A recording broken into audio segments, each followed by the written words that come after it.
السلام علیکم ورحمۃ اللہ وبرکاتہ۔ صلی اللہ علیہ نبی الامی و آلہ صلی اللہ تعالی علیہ وسلم۔ پیارے محترم اسلامی بھائیوں، حدیث پاک میں ایماندار تاجر اور نیک تاجروں کی بڑی فضیلتیں آئی ہیں۔ ایک حدیث پاک میں آیا ہے، ترمذی شریف کی حدیث ہے، ان ابی سعید قال قال رسول اللہ صلی اللہ تعالی علیہ وسلم التاجر الصدوق الامین مع النبیین والصدیقین والشہداء۔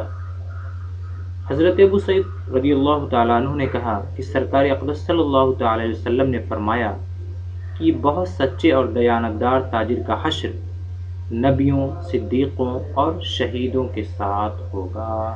سبحان اللہ، رضی اللہ عنہم وعلیہم الصلاۃ والسلام۔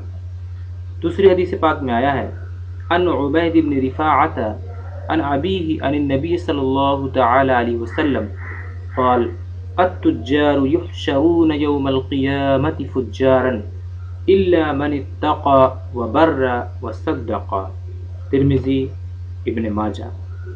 حضرت عبید بن رفاعہ رضی اللہ تعالیٰ عنہ اپنے باپ سے روایت کرتے ہیں کہ حضور علیہ الصلاۃ والسلام نے فرمایا کہ قیامت کے دن بددیانت تاجروں کا حشر نافرمانوں کے ساتھ ہوگا، مگر جو تاجر خدا تعالی سے ڈرتے ہوئے حرام سے بچے، جھوٹی قسم نہ کھائے اور سچ بولے تو اس کا حشر فاجروں کے ساتھ نہیں ہوگا۔ اور ایک روایت میں آیا ہے، حضرت واصلہ ابن اسقا رضی اللہ تعالیٰ عنہ نے فرمایا کہ میں حضور علیہ الصلاۃ والسلام کو فرماتے ہوئے سنا کہ جو شخص عیب دار چیز بیچے اور اس کے عیب کو ظاہر نہ کرے، وہ ہمیشہ اللہ تعالیٰ کے غضب میں رہے گا اور فرشتے اس پر لعنت کرتے رہیں گے، نعوذ باللہ۔ مردار کی چربی کو بیچنا یا اس سے کسی قسم کا نفع اٹھانا جائز نہیں، نہ اسے چراغ میں جلا سکتے ہیں، نہ چمڑا پکانے کے کام میں لا سکتے ہیں۔ یہ شامی جلد 4 صفحہ 120 اور بہار شریعت کی جلد 11 صفحہ 587 میں یہ مسئلہ درج ہے۔ ایک اور مسئلہ سماعت کر لیں، مردار کے اس چمڑے کو بھی بیچنا باطل ہے کہ جو پکایا ہوا نہ ہو، اور اگر دباغت کر لی ہو تو بیچنا جائز ہے، اب اور اس کو کام میں لانا بھی جائز ہے۔ در مختار اور بہار شریعت۔ دباغت یعنی چمڑا پکانے کی 3 صورتیں ہیں، کھارے نمک وغیرہ کسی دوا سے پکایا جائے، یا فقط دھوپ یا ہوا میں سکھا لیا جائے کہ تمام رطوبت خشک ہو کر بدبو جاتی رہے گی، بہار شریعت۔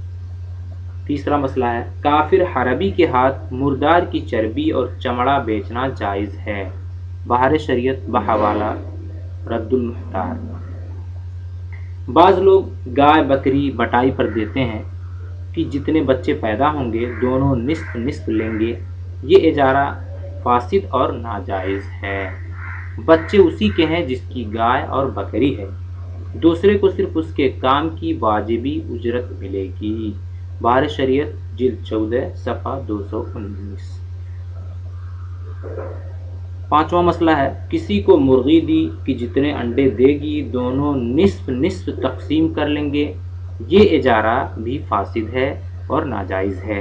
انڈے اسی کے ہیں جس کی مرغی ہے، فتاوی عالمگیری مصری جلد 4 صفحہ 430 اور بہار شریعت پر یہ مسئلہ 14ویں جلد میں صفحہ 143 پر مرقوم ہے۔ کسی چیز کی قیمت زیادہ مانگنا، پھر اس سے کم مانگنا، پھر اس سے کم پر دے دینا جائز ہے، یہ جھوٹ میں داخل نہیں ہے۔ تالابوں اور جھیلوں کا مچھلیوں کے شکار کے لیے ٹھیکہ دینا جیسا کہ ہندوستان میں رائج ہے، ناجائز ہے، بہار شریعت جلد 11 صفحہ 87۔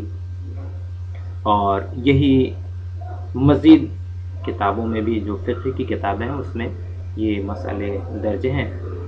تو یہ چند مسائل آج آپ کی خدمت میں پیش کیے گئے ہیں، تاجر حضرات اس پر خاص دھیان دیں، اور بہت سے ایسے مسائل ہیں جن کا احاطہ ہمہ وقت ناممکن ہے، تو تاجر حضرات سے گزارش ہے کہ کہ وہ اپنے علاقے کے معزز علماء کرام سے ہمیشہ رابطے میں رہیں، اور تجارت یہ نبی پاک صلی اللہ تعالیٰ علیہ وسلم کی سنت مبارکہ ہے، تو اس سنت مبارکہ کو عبادت کے کام میں لگائیں۔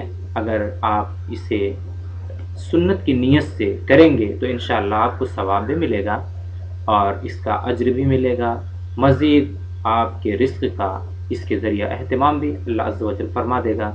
تو اے پیارے محترم اسلامی بھائیوں اور خاص کر تاجروں، آپ حضرات اس پر خاص دھیان دیں۔ تجارت تو آپ کو کرنی ہی ہے، لیکن اگر جائز طریقے سے کریں تو یہ بہت اچھی بات ہے کہ حدیث پاک میں آیا کہ ایماندار تاجروں کا حشر انبیاء کرام، شہداء کرام اور صدیقین کے ساتھ ہوگا۔ یہ بہت بڑی فضیلت ہے، بہت بڑا مرتبہ ہے۔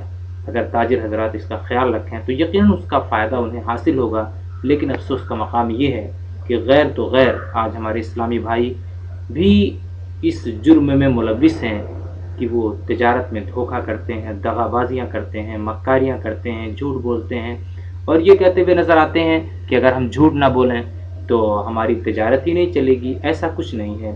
میرے پیارے آقا صلی اللہ تعالیٰ علیہ وسلم کے ارشاد کا مفہوم ہے کہ جو شخص جھوٹ بولتا ہے اس کی رزق سے برکت ختم کر دی جاتی ہے۔ پھر نبی پاک صلی اللہ تعالیٰ علیہ وسلم کے اس مبارک فرمان کے باوجود ہم کیسے یہ دعویٰ کر سکتے ہیں کہ بغیر جھوٹ بولے برکت نہیں ہوتی؟ یہ غلط خیال ہے اور یقیناً غلط ہے۔ اللہ عز و جل نے قرآن پاک میں بھی اس سلسلے میں ارشاد فرمایا ہے کہ جھوٹوں پر اللہ کی لعنت ہے اور اللہ کے فرشتوں کی لعنت ہے۔ تو جن پر اللہ اور اس کے فرشتوں کی لعنت ہو، جھوٹوں پر، مکاروں پر، دغابازوں پر یقیناً اللہ اور رسول اور اس کے فرشتوں کی لعنت ہے۔